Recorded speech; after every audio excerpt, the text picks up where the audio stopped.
সামান্য টাকা দিয়ে যদি তারা 100টা ভিডিও বানাতে পারে এরকম খরচ আমার দরকার নাই। হ্যালো ভিউয়ার্স, আসসালামু আলাইকুম। ভিডিওটি শুরু করার আগে একটা রিকোয়েস্ট, যারা এখনো আমার চ্যানেলটিকে সাবস্ক্রাইব করেননি তারা প্লিজ আমার চ্যানেলটিকে সাবস্ক্রাইব করে দিবেন। সম্প্রতি আখির লাইভে একজন কমেন্ট করে যে ওই বাদাইমা ছেলের খরচ দিতে পারবে না, তার অ্যাবিলিটি নাই। তখন আখি বলে আমি এখন থেকে খরচ নিব না, কারণ সামান্য এই টাকা দিয়ে যারা 100টা ভিডিও বানাতে পারে এবং বলতে পারে যে আলিশার খরচ থেকে টাকা দিছে, এখন নাকি তার ওয়াইফ ইনকাম করে সেখান থেকে আয়েশার খরচ দেয়, এরকম খরচ আমার ছেলের দরকার নাই। কারণ এই মেয়ে এই খরচের জন্য প্রতিনিয়ত আমাকে ডাউন করে কথা বলে। আখি ক্লিয়ার বলে দেয় আমার ছেলের কোনো প্রকার খরচ দেয়া লাগবে না। আখি এটাও বলে আমার ইনকাম থেকে আমার ছেলের খরচ চালাবো, আমার ছেলের জন্য কারো খরচ দেয়া লাগবে না। আপু এখন থেকে আমি আর খরচ নিব না, কারণ কি সামান্য এই টাকা দিয়ে যারা হচ্ছে 100টা ভিডিও বানাইতে পারে, 100টা ভিডিওতে বলতে পারে যে আলিশার খরচ থেকে নাকি খরচ দিছে, এখন নাকি তার ওয়াইফ ইনকাম করে সেখান থেকে আয়েশার খরচ দিয়ে, এরকম খরচ দরকার নেই আমার ছেলে। কারণ এই মেন হচ্ছে এই খরচের জন্যই এত কিছু প্রতিনিয়ত আমাকে ডাউন করার চেষ্টা, এই খরচ দেওয়ার জন্যই। আমার ছেলের কোনো প্রকার কোনো খরচ লাগবে না।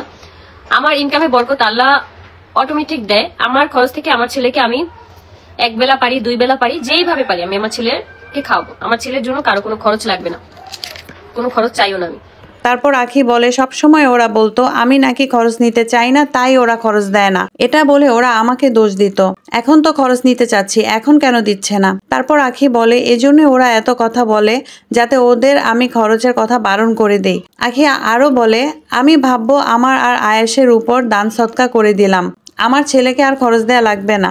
কারণ সবসময় বলা হয়েছে যে আমি নাকি খরচ নিতে চাই না, আমি নাকি খরচ নিতে চাই না, বাট এখন তো খরচ নিতেছি, এখন কেন দেওয়া হয় না?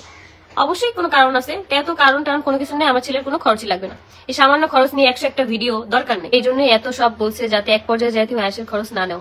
এইটাই সমস্যা নেই, আয়েশের খরচ নিলাম না। সামান্য এই টাকা দিয়ে যদি আমি ভাববো যে মানে আয়েশের আর আমার উপরে থেকে দান সৎকা করে দিলাম, এটাই সারা বছর আর কি থাকবে। আখি এটাও বলে একটা বাচ্চার অধিকার তার বাবা তার ভরণ পোষণ করবে, সেখানেও সে বলে তার সামর্থ্য নাই, সে ইনকাম করে না, তার ওয়াইফ ইনকাম করে, সেখান থেকে দিবে। কারণ একটা বাচ্চার অধিকার থাকে তার বাবা তাকে ভরণ পোষণ দিবে, যেহেতু আমরা ডিভোর্স হয়ে গেছে।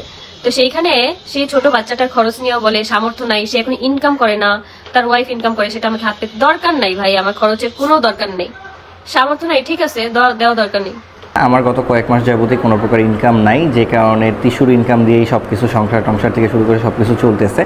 আমার গত মাসে যে টাকা দেওয়া হয়েছে আয়েশকে, সেটা তিশার টাকা থেকেই দেওয়া হয়েছে, এই মাসের টাকাটাও তিশার টাকা থেকেই দেওয়া হবে। আবার আখি এটাও বলে তারা বললেই হতো আমরা খরচ দিতে পারবো না, এটা বললেই হতো, এত নাটকের কি দরকার ছিল, সেখানে আমি নেই না এটা বলে আমাকে খারাপ বানায় কেন? তারা খরচ দিতে চায় না, এই সত্যিটা তারা বলতে চায় না। একটা বাচ্চার খরচ দেওয়ার হইলে এমনিই দিত, সেখানে এত নাটক সিনেমা অভিনয় কোনো কিছুর কোনো দরকার ছিল। আমাকে বললেই হয়তো যে আমরা খরচ দিব না, সেখানে আমাকে কেন খারাপ বানানো হয় যে আমরা খরচ দিতে চাই, নিতে চায় না কেন?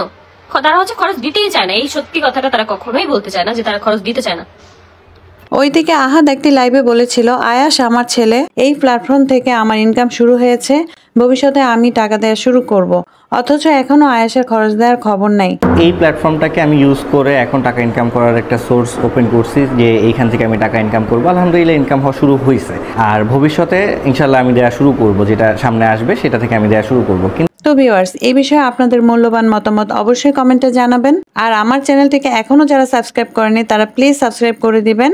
আজকে এই পর্যন্তই, সুস্থ থাকেন, ভালো থাকেন, আল্লাহ হাফেজ।